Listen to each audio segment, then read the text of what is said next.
Pile Poule. Dialogue pour le temps présent et pour les temps futurs. Une émission de Marc Wielinski, tous les dimanches de 13h à 14h sur RCJ. Où va notre monde? Comment mieux le comprendre? Que puis-je faire pour l'améliorer? Que m'est-il permis d'espérer? Aujourd'hui, la fermière tuée par sa vache, avec Christophe Boltanski.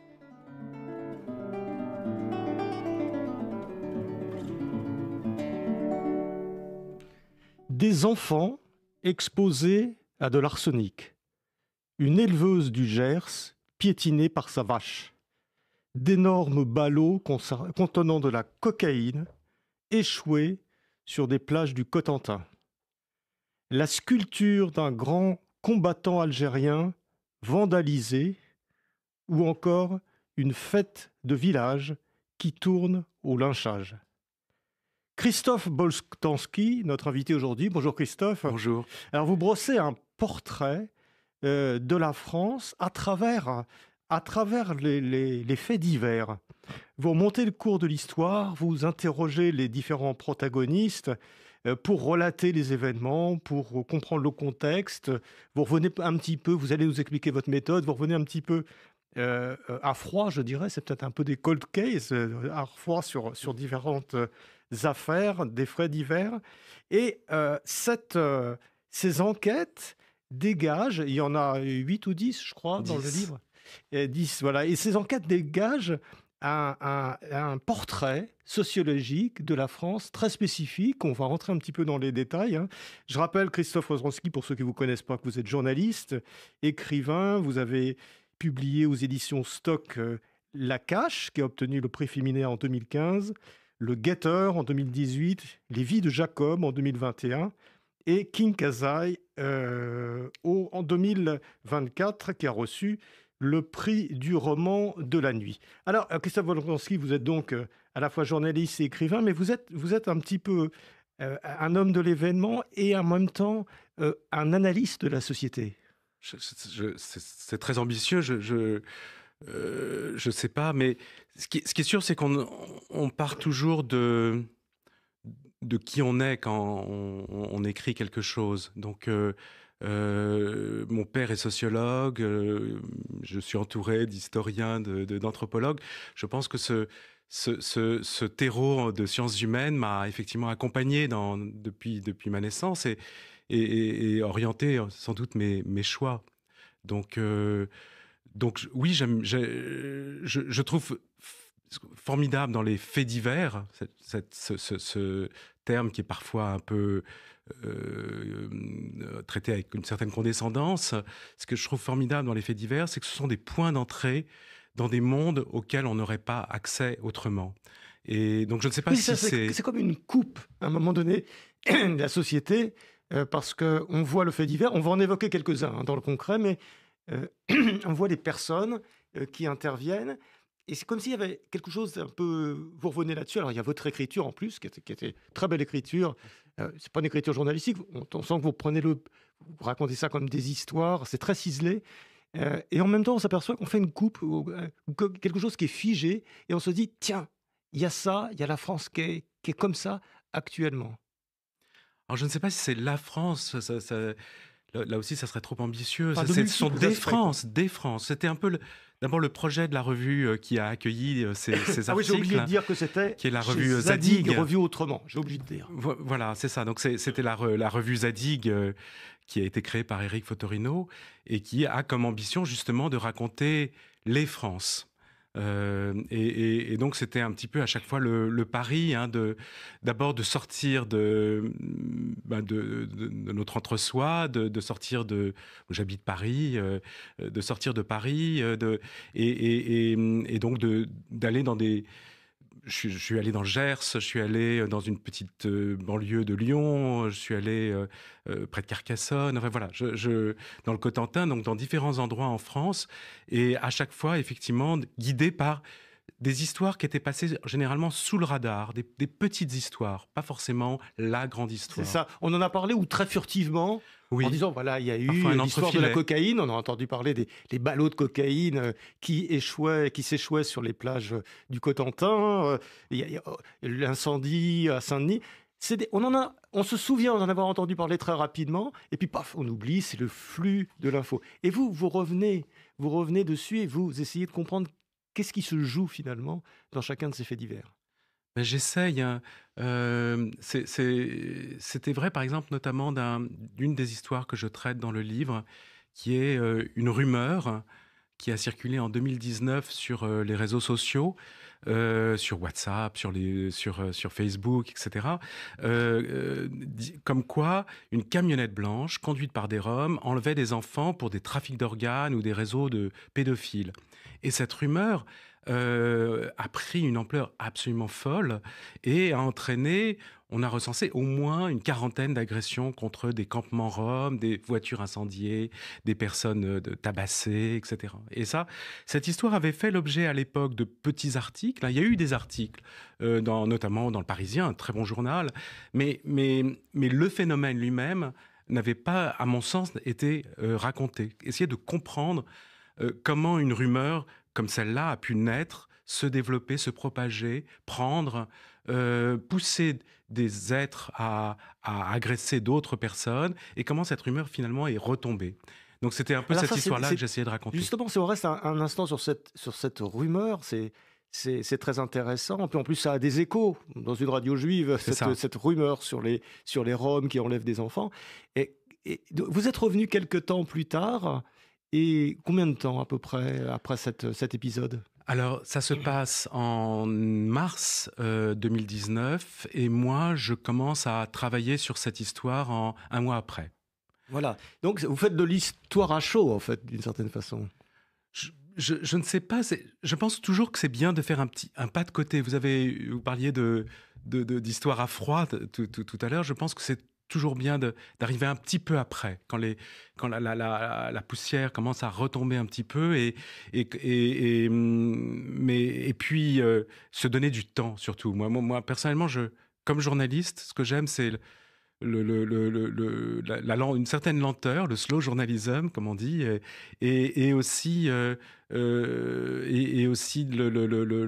temps décalé, d'arriver après. Ouais. Et vous revenez, et donc ça se passe où, cette histoire de Ça se Rome passe en Seine-Saint-Denis, Ça se passe principalement. en Seine-Saint-Denis. Également dans le 92, ça commence, je crois, près de Nanterre, Ouais. puis ça se propage dans le 93. Alors, qu'est-ce qui est à l'origine de cette rumeur? En fait, c'est très infime.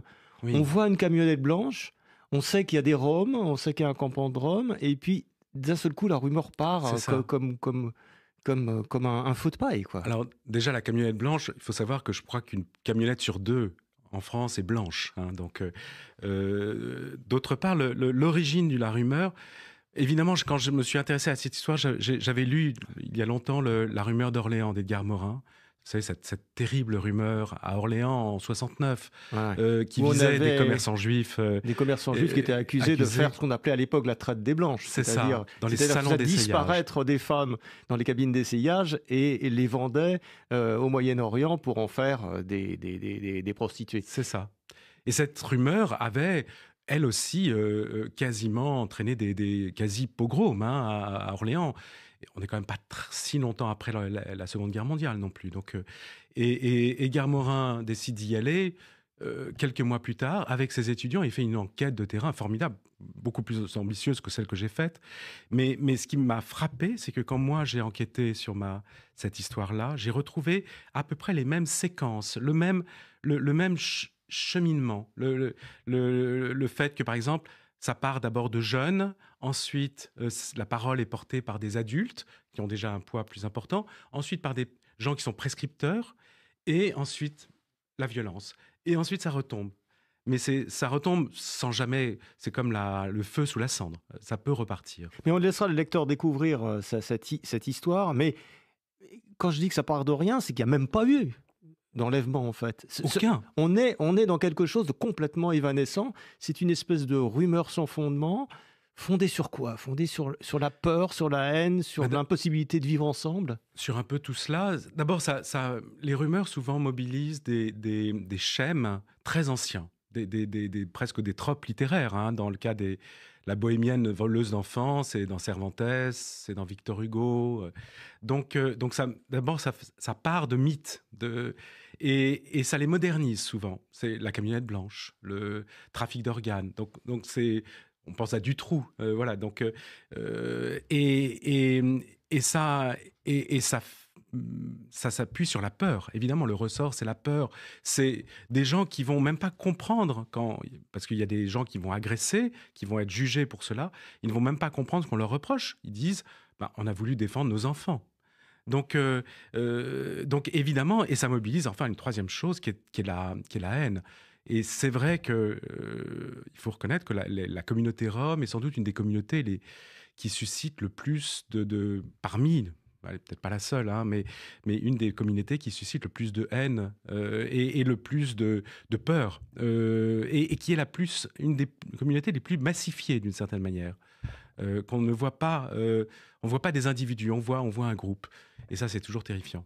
Mais alors, le portrait qui se dégage de votre livre et de ces différents faits divers, parce que ce qui est intéressant, c'est que vous ne jugez pas, jamais. Vous donnez les faits bruts, vous les interprétez, vous les compactez, vous leur donnez un éclairage, mais vous n'interprétez pas, vous ne jugez pas, et vous laissez, d'une certaine façon, le lecteur se faire son propre portrait. Et Ben, j'essaye. Après, faut pas être. Faut être honnête. Notre subjectivité, elle est partout, y compris dans cette attitude qui se veut plus distancée. Mais en tout cas, moi, comme écrivain, alors là pour le coup, et pas comme journaliste, ce qui m'intéresse, c'est les histoires trouées. C'est des histoires où on ne dit pas tout, des histoires où on laisse des blancs et où on laisse aussi au lecteur la possibilité de se faire lui-même son avis ou d'imaginer des choses qu'on n'y a pas mis forcément. ouais. Alors, quand même, l'image de la France qui se dégage, de la France d'aujourd'hui, c'est une image multiculturelle, multiethnique, voire multinationale, multinationaliste. Enfin, vous reviendrez peut-être là-dessus, avec quand même des communautés qui ont du mal à vivre ensemble. Oui, Pas seulement les Français et les étrangers, les Roms, etc., mais les Turcs et les Arméniens, par exemple. Oui, Ça, oui, c'est c'est vrai, frappant. Il y c'est a des vrai. guerres importées ou des animosités anciennes importées dans notre territoire, et dont notre territoire, d'une certaine façon, le théâtre. Oui, oui, tout à fait. Ça, c'est vrai que pour les conflits entre Arméniens et Turcs, c'est quelque chose que je savais, évidemment, le génocide arménien, l'impossibilité de l'État turc à reconnaître le génocide, etc. Mais je ne savais pas qu'il y avait, par exemple, une organisation comme les Loups Gris sur le territoire français Voilà, de c'est façon un nouveau aussi chapitre qui présente. s'appelle Les Loups Gris. Les Loups Voilà. Gris, c'est une organisation d'extrême droite turque Oui, dont on découvre qu'elle est structurée et très active sur notre territoire. c'est ça. On Ça, n'en je a l'ai jamais découvert. parlé. Ça, j'ai découvert. Après, il y a eu je crois même le Point ou l'Express ont fait des dossiers avec des très bonnes enquêtes, hein. Mais c'est vrai que là, en plus, ce ne sont pas simplement des communautés. Il y a un État derrière. L'État turc est présent, est très présent sur le territoire français parce que effectivement, il y a de nombreuses mosquées qui relèvent du ministère des cultes turcs. Donc, ce qui sont des petites enclaves turques sur le sol français. Et ça, c'est vrai que c'est quelque chose que je ne connaissais pas. Ouais. Et comment vous interprétez ces guerres importées géographiquement et aussi historiquement? Parce que le génocide des Arméniens par les Turcs, c'est 1905. C'est quand même, c'est pas, Oui, c'est 15. 1915, pardon. Oui, Oui. 1915. Donc c'est pas tout à fait, c'est Oui. pas si récent. Et puis ça se passe en Turquie et tout ça. Et là, on assiste à de véritables expéditions de jeunes Turcs, appelons-les comme ça, contre des communautés arméniennes implantées depuis longtemps en France. C'est Alors, étonnant, ça. je ne sais pas si c'est un phénomène récent. Je pense que cette histoire, la France y a été associée aussi. les réfugiés arméniens, à un moment du génocide, de très nombreux réfugiés vont arriver en France, à Marseille, etc. La marine française, je crois, va intervenir d'ailleurs pour sauver des Arméniens d'une mort certaine. Donc voilà, cette histoire, on est dans une ère géographique qui s'appelle l'Europe et dont la Turquie fait partie. Hein. Donc, c'est pas. Je ne suis pas sûr que ça soit d'une totale nouveauté, en fait. Je pense que nous. Donc c'est des phénomènes rémanents, alors, et qui se renouvellent génération après génération. Non, je pense qu'effectivement, aujourd'hui, mais ça, là, vous m'entraînez sur des terrains peut-être qui sont trop généraux, mais je pense qu'aujourd'hui, la question identitaire est devenue partout centrale. Oui, c'est ce qu'on sent dans tous les domaines, dans toutes les sociétés. C'est pas simplement la France, c'est un phénomène presque mondial. Modi en Inde joue sur la carte hindouiste depuis le début. Donc, et ça, ce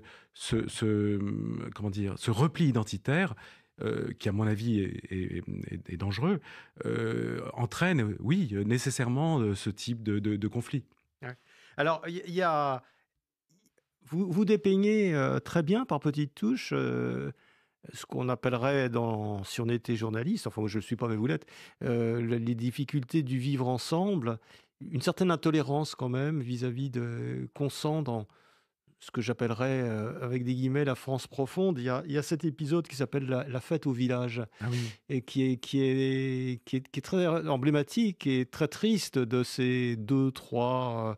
Antillais ou Maillotins, des Noirs, qui sont dans une fête de village et qui sont rejetés. On a l'impression d'être, je ne sais pas, au Moyen-Âge, d'une certaine façon, sur ce rejet de la population. Ou dans l'Alabama des années 50. Ou dans l'Alabama des années 50. Je crois que c'est ce que dit on a du mal à imaginer que ça soit encore possible. Et pourtant, ça existe. Ça se passe à côté de Carcassonne, je crois. À côté de Carcassonne, oui. En fait, comme toujours, j'ai essayé de trouver une... Parce que la revue Zadig m'avait demandé d'enquêter sur les piqûres sauvages, qui est un phénomène dont on parlait beaucoup il y a 2 ans. Mes propres filles qui sont adolescentes, enfin qui ne le sont plus maintenant, elles sont un peu plus grandes, mais qui à l'époque étaient terrifiées à l'idée même d'aller dans un concert ou une boîte de nuit. On se souvient de ce fait divers, c'est-à-dire que dans les concerts, dans les nightclubs, etc., la rumeur voulait qu'il y ait des gens qui fassent des piqûres. Des piqûres, voilà. Qui piquent les gens avec la drogue du violeur. Voilà, avec la drogue du violeur. D'autres substances. Et cette rumeur a pris une ampleur considérable. Il y a eu, je crois, plus de 1000 ou de 2000 plaintes qui ont été déposées et qui ont donné lieu à des enquêtes. Et en définitive, il n'y a rien eu. Rien eu, c'est-à-dire qu'il n'y a pas eu... Personne n'a été jugé, condamné pour des piqûres sauvages. Aucune substance n'a jamais été trouvée chez les victimes supposées, sinon des substances que les victimes elles-mêmes reconnaissaient avoir prises. On n'a jamais retrouvé de seringues. Donc, on peut penser quand même qu'il s'agit d'une rumeur. Et donc, il me demande d'enquêter sur... la revue Zadig me demande d'enquêter sur cette histoire. Et donc, je commence à chercher. Et là, je trouve dans un article de la presse, d'un journal local, cette histoire de fête au village. Et qui va tourner très, très mal à la suite de cette rumeur de piqûres sauvages. C'est-à-dire qu'il y a une fête dans un village, il y a quelques personnes, quelques Noirs qui sont là pour... qui sont là pour participer un peu à la fête. Et d'un seul coup, il y a une espèce d'hystérie collective qui s'empare, mais d'une violence incroyable, parce qu'on les accuse, alors qu'il n'y a pas de fête. C'est des causes sans fête. On accuse ces 2 personnes d'être des potentiels piqueurs. Oui, tout à fait. Mais c'est délirant. Absolument. Et c'est d'autant plus terrifiant que l'un des 2 Noirs habite un village voisin. Il vient pas non plus très loin. Mais ce sont des gens qui sont extérieurs au village et qui en plus sont noirs. Et par ailleurs, c'est une fête où, comme dans beaucoup de fêtes, il y a beaucoup d'alcool. Et puis, il y a cette rumeur qui s'empare des jeunes, qui est ensuite relayée par les adultes. Et ceux qui vont... D'ailleurs, je crois que le procès va avoir lieu très prochainement à Carcassonne. Ceux qui vont être arrêtés et bientôt jugés ce sont presque des notables. C'est ça qui est terrifiant. C'est le premier adjoint au maire, c'est le fils de la présidente du comité des fêtes. C'est pas une histoire entre bandes de quartier, vous voyez. Et donc là aussi, on se demande pourquoi. En fait, pourquoi des gens basculent dans une telle violence à partir de rien. Et vous avez une réponse à cette question, Christophe Boltanski? Je sais pas. Je pense qu'en tout cas, cette question-là me taraude en fait, mais pour plein de raisons, sans doute, voilà, des raisons même presque familiales d'une certaine manière. C'est qu'est-ce qui peut pousser des gens à basculer, des gens. Je ne suis pas du tout misanthrope. Je trouve au contraire que plus on rencontre des gens, plus on trouve les gens formidables. Mais malheureusement, je suis convaincu que des gens même très très bien peuvent, dans certaines conditions, comme disent les sociologues, si le cadre social l'autorise, l'encourage, peuvent effectivement basculer dans des choses très très très violentes, très terrifiantes. Oui, on a cette impression dans beaucoup de ces histoires qui mettent en jeu des rivalités de communautés ou de l'intolérance, etc., que ce sont des gens des deux côtés qui sont tout à fait respectables, sains, etc. Et pris dans une certaine situation, c'est ça. Pris dans une certaine atmosphère, il y a quelque chose qui se passe et qui est de l'ordre de la folie. On a connu ça dans l'histoire. Mais oui, la foule. La foule et en même temps une espèce de folie qui se répand et qui gagne, qui contamine un certain nombre de personnes pour donner des phénomènes qui peuvent être très très violents.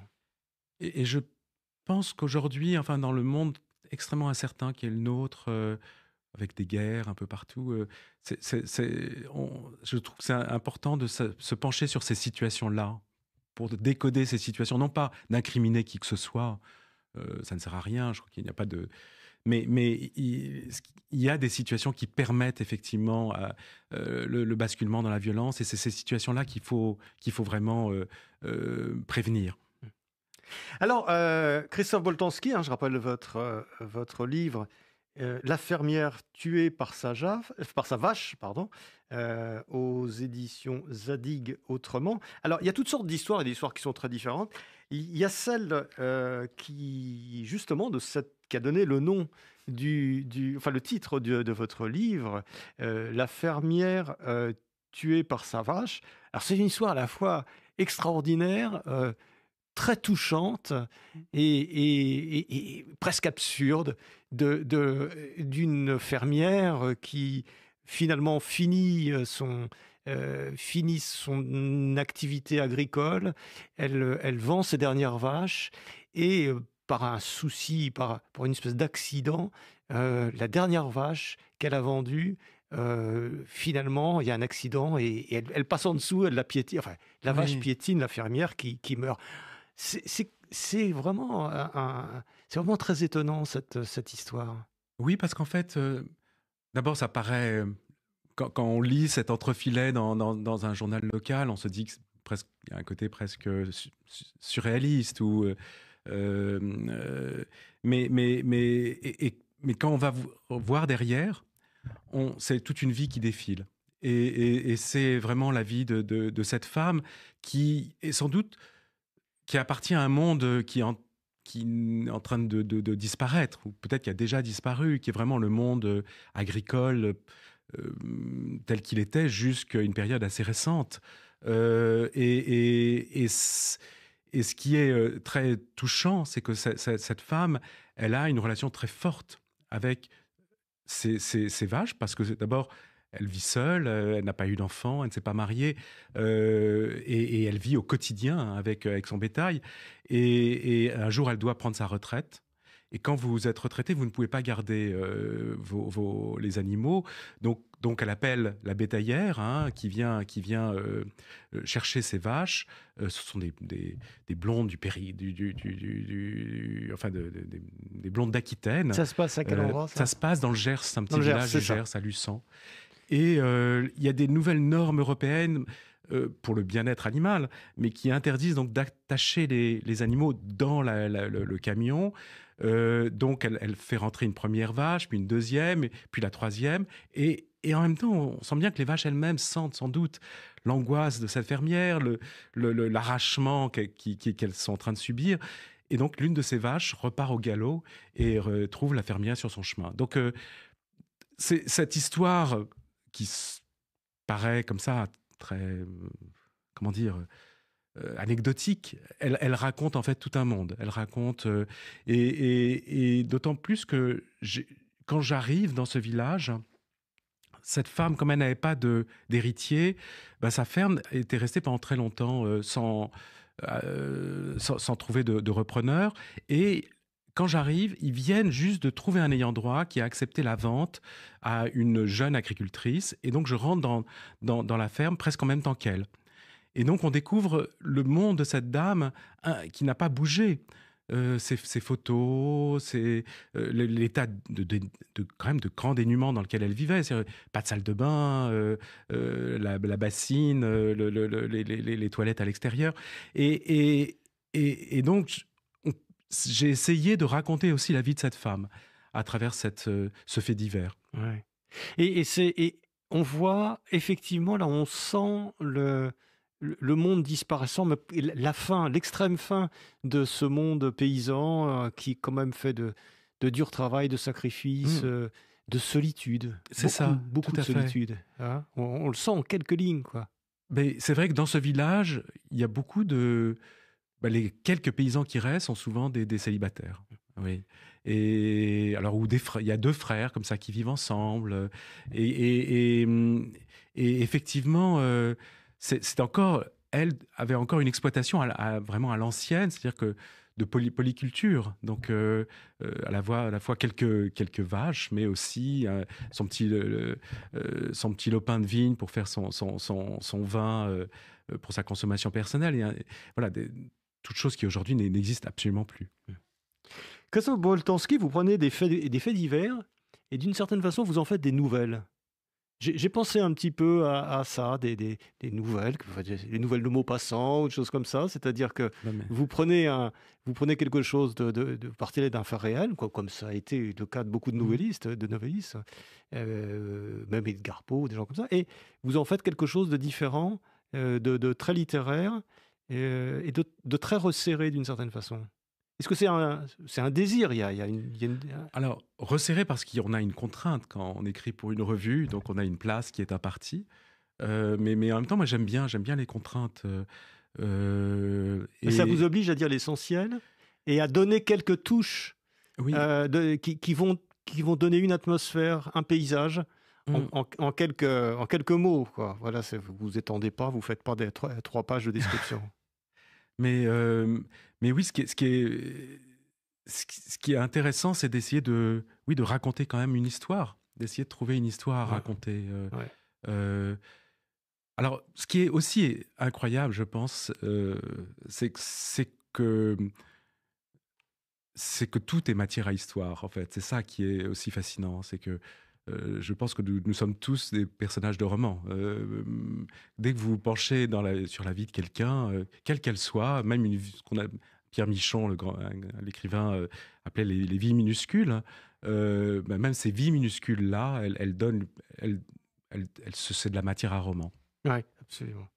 Alors, il y a des tas bon, il y a des histoires plus cocasses que d'autres, et puis il y a par exemple, alors c'est pas cocasse, mais c'est quand même extrêmement intéressant, cette histoire de la marée blanche que vous développez. C'est-à-dire que dans le Cotentin, ça on en a tous plus ou moins entendu parler, puis ça a disparu.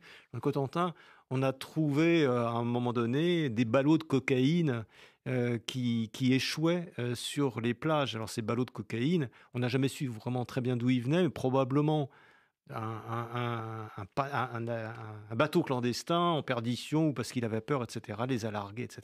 Et d'un seul coup, on a vu un arrivage, je dirais, de cocaïne sur les plages du Cotentin et toutes les réactions que ça a suscité. Oui, ça c'est... D'abord, ce qui est toujours intéressant dans ces histoires, c'est que ça raconte des territoires. Alors bien sûr, il y a quelque chose de purement accidentel, qui est lié aux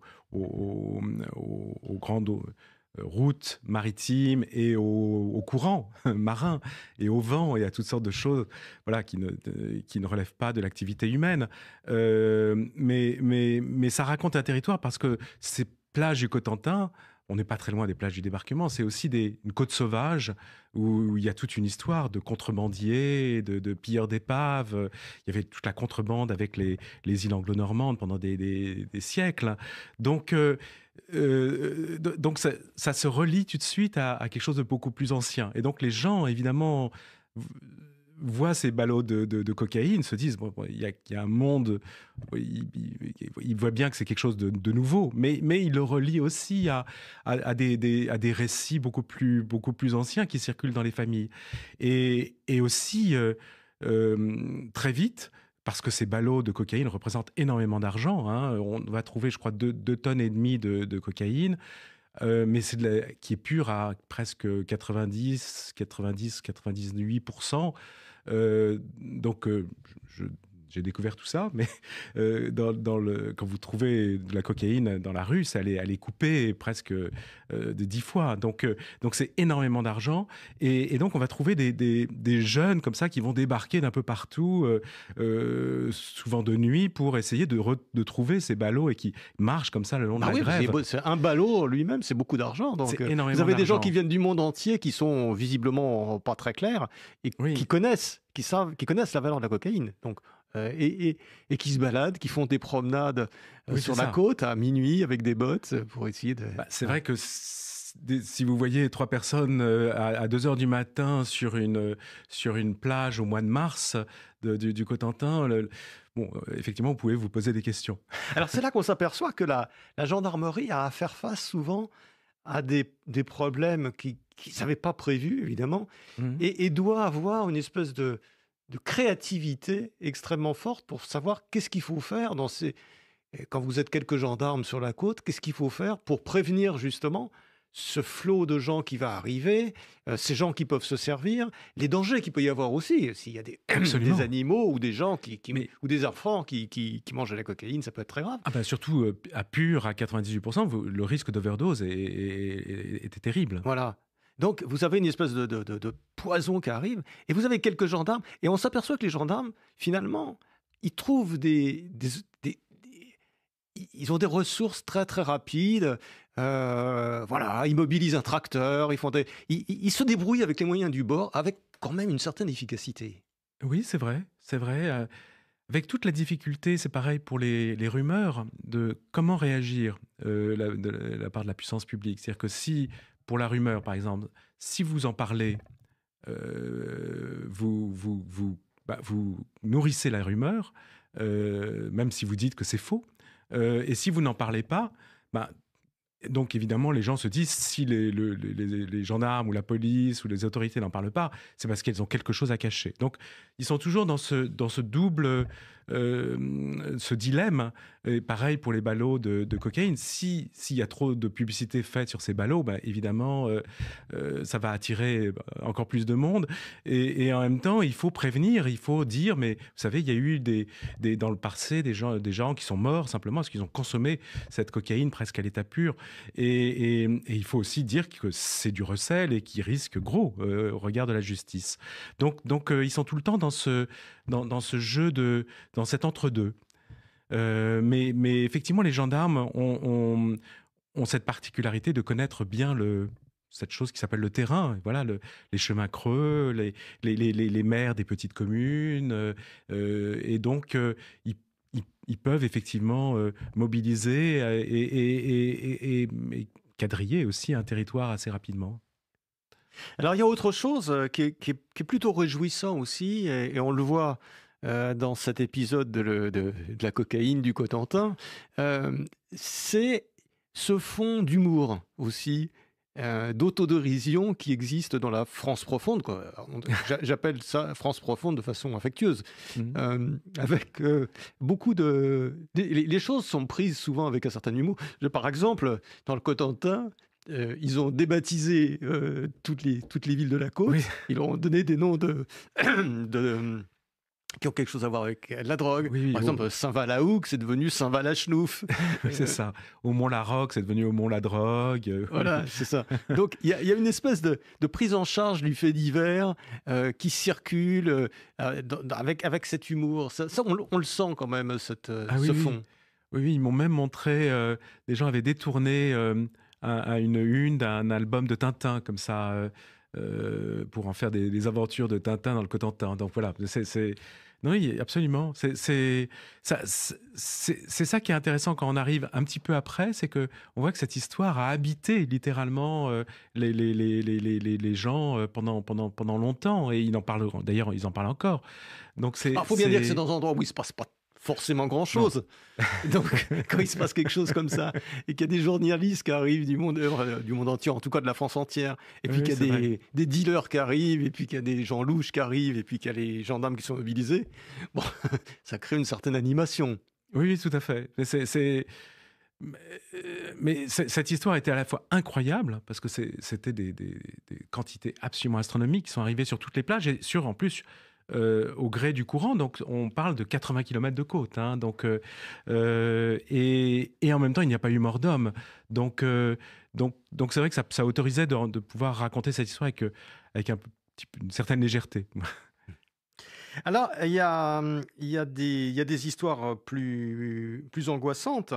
Notamment, c'est cette. On va pas toutes les faire, mais je les évoque et puis les lecteurs les liront parce que on a besoin de lire quand même. Mais il y a une histoire qui s'appelle Arsenic et vieilles poubelles. Et dans un village du sud-ouest, bon, on s'aperçoit qu'il y a des décharges historiques Ah oui, d'arsenic euh, extrêmement importantes, que tout le monde a passé ça sous le boisseau. Et un jour, on s'aperçoit que les enfants ont des taux d'arsenic extrêmement, élevé. extrêmement forts. Voilà. Mm. Donc là, il y a une espèce d'omerta sur des choses. Et quand le scandale éclate, c'est quand même violent. Oui, oui, oui, tout à fait. Parce que là, on parle de la vallée de l'Orbiel, donc on est encore près de Carcassonne, et où se trouvait en fait, pendant très longtemps, la principale mine d'or de France, peut-être même d'Europe. Mais ce que j'ai appris à cette occasion, c'est que quand vous trouvez de l'or, vous trouvez toutes sortes d'autres minerais, et notamment de l'arsenic. Et ça a été aussi une des plus importantes mines d'arsenic au monde. Donc dans les années 70, par exemple, de l'arsenic était exporté aux États-Unis pour fabriquer le fameux agent orange qui a été utilisé pendant la guerre du Vietnam. Donc et donc ça produit énormément de déchets. Des montagnes et des montagnes de déchets. Et qui, en plus, cette mine finalement a fait faillite, a été reprise, et puis les repreneurs, évidemment, n'ont jamais traité les problèmes environnementaux que ça posait. Et un jour, il y a des inondations, des immenses inondations dans l'Aude. Et un an plus tard, on s'aperçoit effectivement que chez les enfants, des taux d'arsenic très très élevés.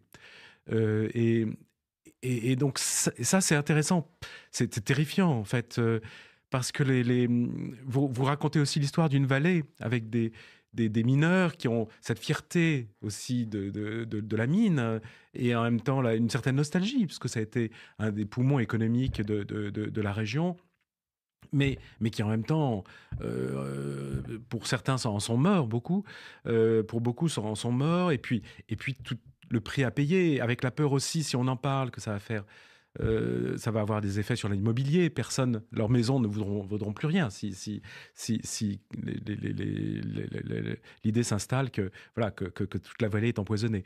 Donc les gens sont pris dans toutes ces contradictions, et, et, et donc ça aussi, c'est une histoire que je trouve vraiment importante à raconter, parce que c'est pas simplement cette vallée-là cette histoire-là, on peut la retrouver dans plein d'endroits en France. En fait, il y a eu dans toute la France, il y a des mines, des anciennes mines, et des déchets qui ont été laissés comme ça à l'abandon, et aujourd'hui des problèmes de santé qui sont importants. Mm.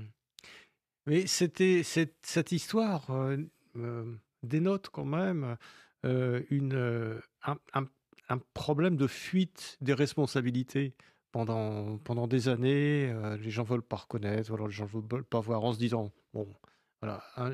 Et puis, un jour, la réalité surgit quand même sous la forme de ces dosages d'arsenic qui sont terrifiants. Mmh. Oui, beh, c'est à l'image de notre monde, hein. On a Ouais. produit, produit, produit. Voilà, on a exploité cette planète un peu sans trop se poser de questions sur l'après. Donc, on entre aujourd'hui dans une phase où les conséquences de cet extractivisme à tout va se commencent à se sentir partout, dans tous les domaines. Donc, pas simplement climatique. Donc oui, je pense que euh, c'est mais c'était aussi, voilà, c'était aussi des familles entières qui vivaient grâce à la mine, hein, qui ont pu acheter une maison, qui envoyaient les enfants à l'école. Donc c'est tout cela qu'il faut raconter. Parce que et avec la responsabilité aussi des autorités, c'est-à-dire l'agence régionale de santé qui se retrouve face à quelque chose d'énorme. Donc, s'ils reconnaissent le danger pour la santé publique, bah, ça veut dire des investissements absolument considérables. Et l'État n'a pas forcément les moyens. Donc voilà, il y a toutes ces contradictions-là qui éclatent autour de cette affaire. Christophe Boltanski, quelle est cette enquête dans différents endroits de France, de faits divers assez divers, assez différents.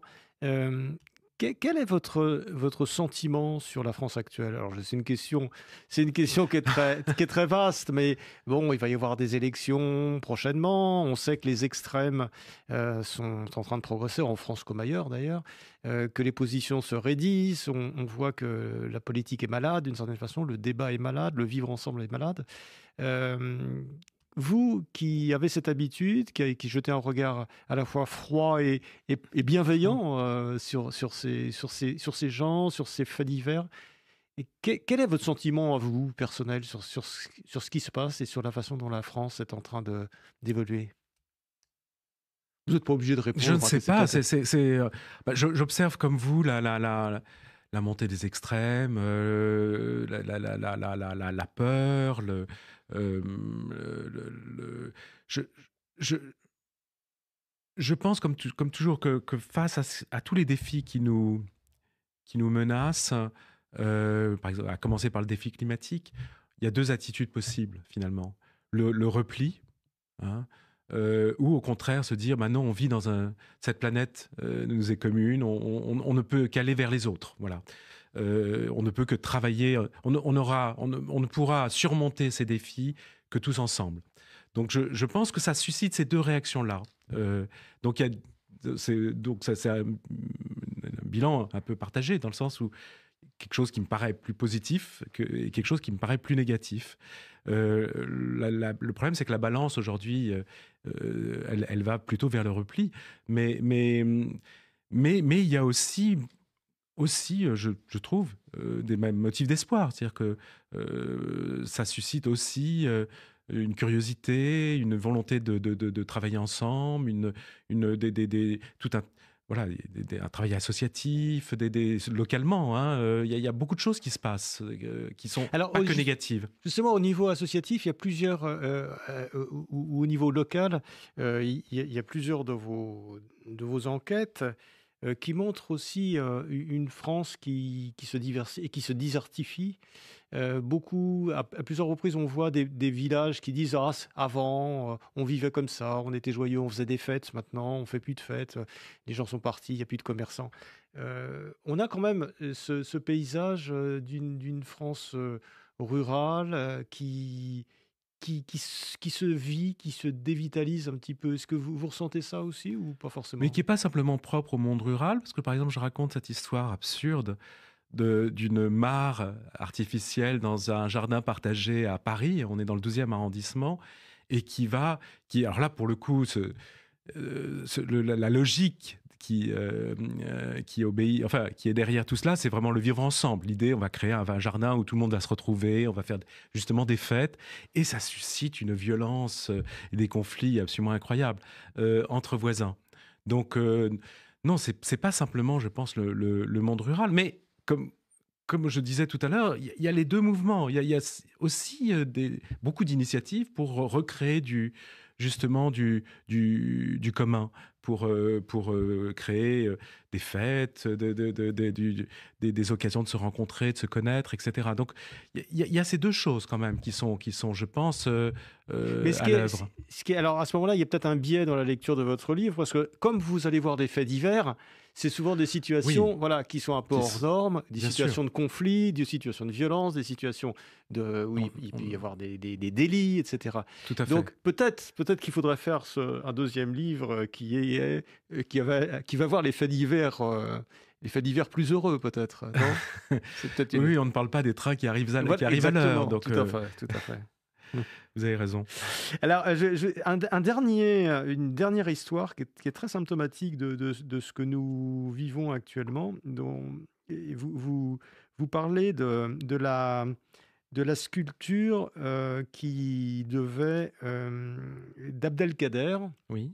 à Amboise. Abdelkader devait donc avoir une sculpture en Amboise. Je rappelle qu'Abdelkader, c'était cet émir et qui a combattu les forces françaises qui arrivaient en Mhm. Algérie dans les années 1830, combattant farouche, qui a été défait, qui a été prisonnier et qui, dans la deuxième partie de sa vie, est devenu plutôt un érudit, un homme de spiritualité et presque un ami de la France, au point que Amboise a voulu le célébrer et lui élever une statue. Qu'est-ce qui s'est passé exactement avec cette statue d'Abdelkader? Alors, au départ, en fait, c'est une initiative de l'historien Benjamin Stora, qui, parce que Emmanuel Macron souhaite essayer de surmonter toutes ces blessures de l'histoire, et notamment cette histoire très très lourde de l'histoire qui nous lie à l'Algérie. Et Benjamin Stora lui dit, voilà, il y a un personnage qu'on peut peut-être mettre en avant, c'est celui de l'émir Abdelkader, parce qu'il a été à la fois, c'est un grand héros du nationalisme algérien, qui a combattu les Français, mais qui, dans la deuxième partie de sa vie, va devenir un homme de paix, un homme au contraire, qui va même défendre, parce qu'il est exilé en Syrie, et il y a des émeutes à Damas, et il va lui-même prendre la défense des chrétiens de Damas. Euh, et Donc, donc, très belle c'est une figure très belle figure. Par qui exemple, devrait être consensuelle, et pourtant, qu'est-ce oui, qui s'est passé? il y a un On grand... a, on a, on a détérioré sa statue, c'est ça? Et donc, il y a une statue qui va être commandée et qui doit être inaugurée. Ça doit être l'occasion, justement, d'un rapprochement entre la France et l'Algérie. Et cette statue va être effectivement dénaturée. On va c'est une statue en métal qui va être voilà, vandalisée. Et donc, c'est l'occasion de raconter tout cela, de raconter cette ville d'Amboise avec ce château qui était aussi une prison, cette histoire-là de l'émir Abdelkader, et aussi de cette histoire diplomatique entre la France et l'Algérie, et cette violence, et essayer de comprendre, parce qu'effectivement, cette statue va très vite faire l'objet d'attaques sur les Elle a réseaux été sociaux. détruite, la statue? Elle a été détruite et reconstruite. D'accord. Mais détruite, comment on peut détruire une statue? C'est une statue en... Apparemment, elle a été attaquée à la scie sauteuse, Ouais. parce que c'est une statue en fer, en Ah fonte. oui, d'accord. Donc elle a été Et donc, démembrée, ouais. l'agresseur ou les agresseurs l'ont attaqué à Et on la sait qui scie. a fait ça? À ma connaissance, non. Alors, Je pense ce qui est que l'enquête est toujours extraordinaire en cours. et très emblématique dans cette histoire d'Abdelkader, c'est que ça peut être différentes personnes. Ça peut être l'extrême droite classique, raciste, héritier de l'Algérie française, je ne sais pas, qui ne vaut pas de cette statue d'Abdelkader parce que c'est celui qui a combattu la France, Mhm. bon, extrême droite, mais ça peut être aussi des mouvements musulmans, etc., qui ne veulent pas de cette statue parce que, Peut-être. justement, c'est un homme qui est devenu l'ami des Français. Alors, Ça peut être des deux côtés. sans doute. Alors, comme toujours, c'est un personnage qui, en Algérie, jusqu'à maintenant, je crois, est vraiment célébré comme un des héros de la nation algérienne. Mais on met en valeur, dans cette histoire nationale, dans ce récit national, on ne met en valeur que la première partie, pas la seconde. Voilà. Donc, donc c'est ça qui est intéressant, c'est que c'est un personnage qui est multiple et qui peut faire l'objet d'une réécriture différente d'un côté ou d'un autre. C'est ça. Il peut être écrit de toutes sortes de choses, et probablement que les autorités ont voulu en faire une figure de la réconciliation, de la paix, d'un certain humanisme. Et finalement, il y a eu une réaction forte contre ça. Oui, tout à fait, tout à fait. Mais en même temps, c'est tout le paradoxe de ces attaques contre les statues, c'est que ça lui a donné une visibilité. C'est aussi, voilà, c'est pas simplement une plaque en métal comme ça sur un bord de route qu'on ne voit même pas. Je pense que cette statue aujourd'hui, paradoxalement, à cause de cette agression, a une existence et une force beaucoup plus grande. Merci Christophe Boltanski. Merci d'être venu au micro de Pile Poule. Je rappelle le titre de votre livre, La fermière tuée par sa vache, aux éditions Zadig Autrement. Merci Christophe. Merci beaucoup. Merci Marc. C'était Pile Poule, une émission de Marc Wielinski, que vous pouvez retrouver en podcast sur le site de Radio RCJ et sur les différentes plateformes, ainsi que sur YouTube. À dimanche prochain, 13h.